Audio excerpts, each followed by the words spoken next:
Let's read together part 3. As I said before, this is poetry that should be read aloud. Stant arae circum, et crines effusa sacerdos, ter centum tonat ore Deos, erebumque causque ter geminamque hecaten, tria virginis ora Dianae.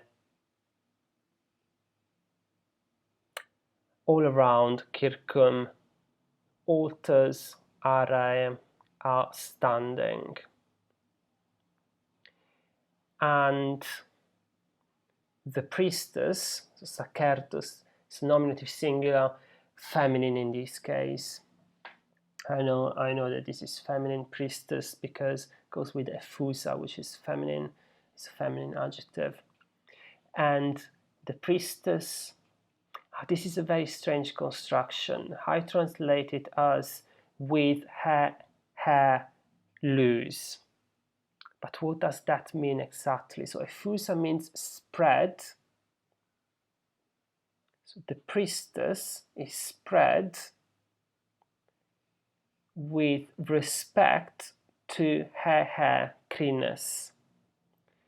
Now this crines is an accusative plural that means hair and is what we call an accusative of respect, which is something that does not exist in Latin, in standard Latin.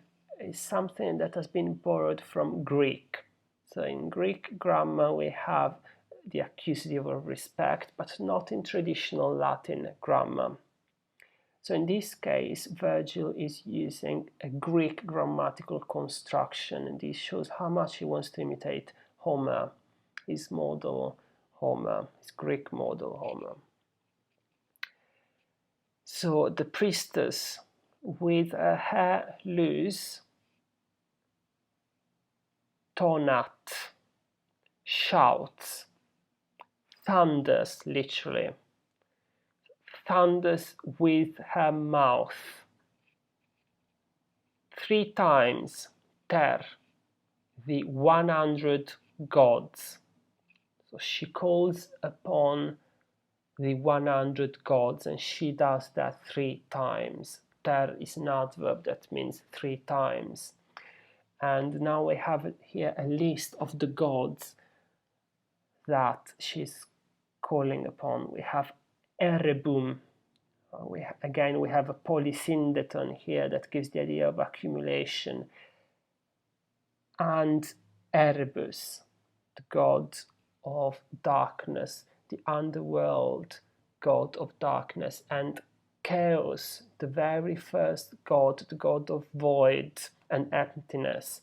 And then we have Hecate, the 3-born tergeminans, 3 times Hecate. Now, Hecate is a mysterious, special goddess. She's the goddess of witchcraft. Again, she's a goddess of the underworld, but she's also the goddess of crossroads. And in the ancient Rome, in the Roman world, in the ancient world, there was this idea that crossroads had a powerful magical potential. Crossroads were magical places, were places in which witchcraft and magic could happen. And here we have also, apart from Hecate, the 3 tria ora, the 3 faces. Now the word os, genitive oris, ablative ore here. Ora is accusative plural. Means either face or mouth. In here, ore, it means with her mouth, but in this other line, it means faces. So the 3 faces of the Virgin Diana. So the Virgin Goddess Diana was considered to have 3 possible faces. One face is, one appearance, let's say, is Hecate, the goddess of witchcraft in the underworld. So when Diana was in the underworld, she was Hecate. When she was in the sky, she's the goddess Luna. She is the moon.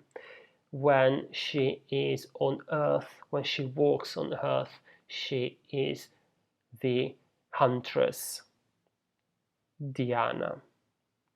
So Diana is a very interesting Roman goddess, and of course she is involved in magic.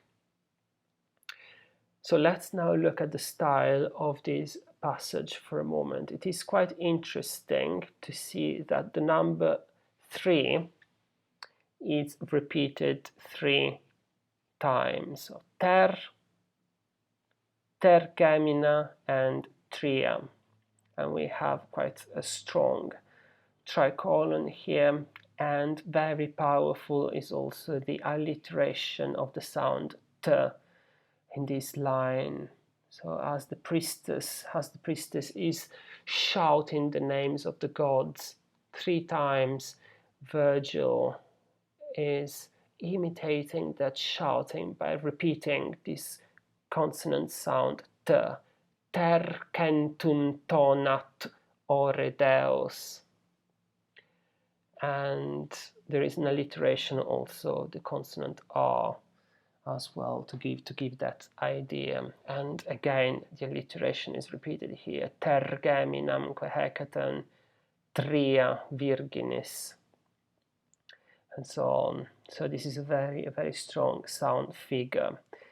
I've already mentioned the polysyndeton, but I want to point out because I want to point it out again because I think it's quite significant in this passage. There is an accumulation. All those gods are involved in Dido's curse that this priestess is pronouncing, is uttering on her behalf at this stage.